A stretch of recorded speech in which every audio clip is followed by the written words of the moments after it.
Hello.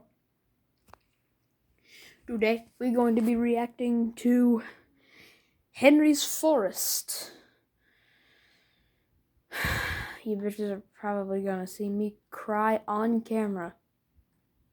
Like, I'm probably going to sit here and do a fucking water sprinkler. I'm going to be a fucking water sprinkler. Because this episode makes me emotional. Let's get it. Okay.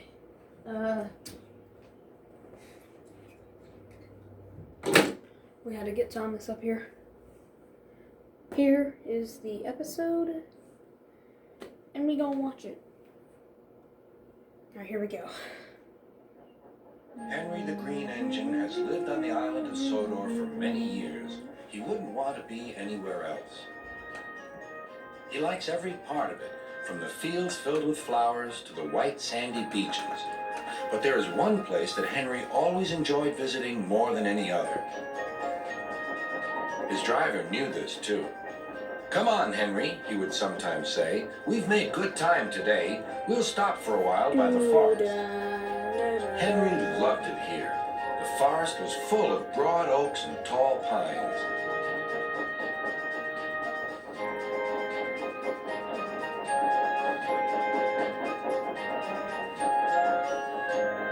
Henry could remember the day long ago when he and Toby brought some new trees to be planted, and Terence and Trevor helped haul them into place. Now he could see the trees growing amongst the others on the hillside. Henry always felt better for being here. He couldn't really explain why, but his driver understood. "It's peaceful," he said to Henry. But one night, everything changed.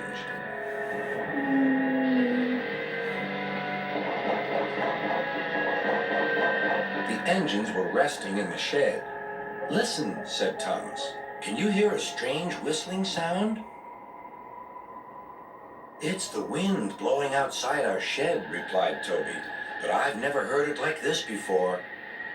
"Do you know," added James, "if Gordon wasn't here now, I'd say it was him thundering by with the express." All the engines laughed, except Henry. "I hope the wind won't harm the forest." By morning, the fierce winds had gone, but the damage was done. Henry's driver came to see him in the yard. "Trees have fallen on the line," he said. "We must help clear the tracks." Donald set off with the breakdown train, and Henry followed. Trees lay everywhere. The hillside now looked so bare. Henry felt sad. "What will happen to all the animals who live here?" he thought.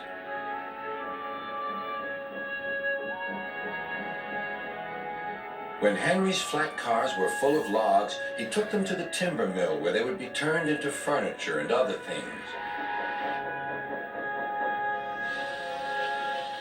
Henry was glad the wood was being put to good use, but he was still sorry to lose part of his forest. "Oh dear," sighed Toby to Thomas. "I wish there was something we could do to make things better again." "Yes, indeed," replied Thomas. "But what? We can't mend broken trees." "Hello, Toby," said Sir Topham Hatt. "You do look glum." "I'm sad about the trees," said Toby. "And so is Henry. The forest is a special place to him. Now some of it is gone." "We'll soon put that right," replied Sir Topham Hatt. "I have an important job for you, Toby. I would like you to take some freight cars to the forest." When the freight cars arrived, Toby was delighted. They were full of splendid young trees all ready for planting. Look at me. "This is the best job I've ever had," said Toby You happily. can tell I'm a fucking water sprinkler over here. Just by looking at When me. Henry returned, he was most surprised.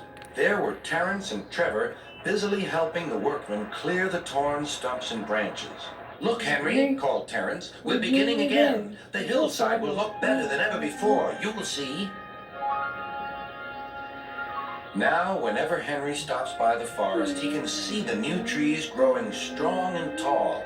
Sometimes everywhere is very quiet, and at other times Henry can hear leaves rustling or a bird's wing brushing the air. Often he can hear the distant sound of children laughing, and always he is happy here.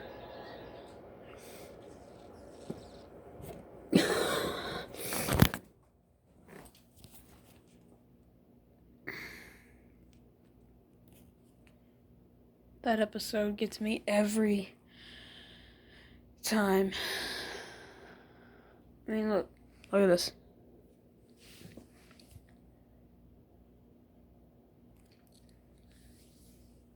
It's just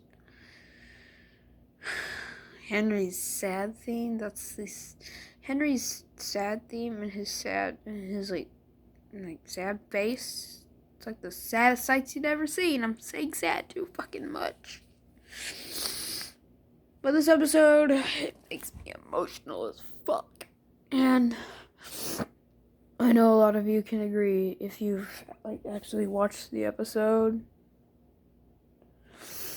But anyways, I hope you guys enjoyed this video. Please be sure to subscribe to the channel and like the video. And follow me on Twitter.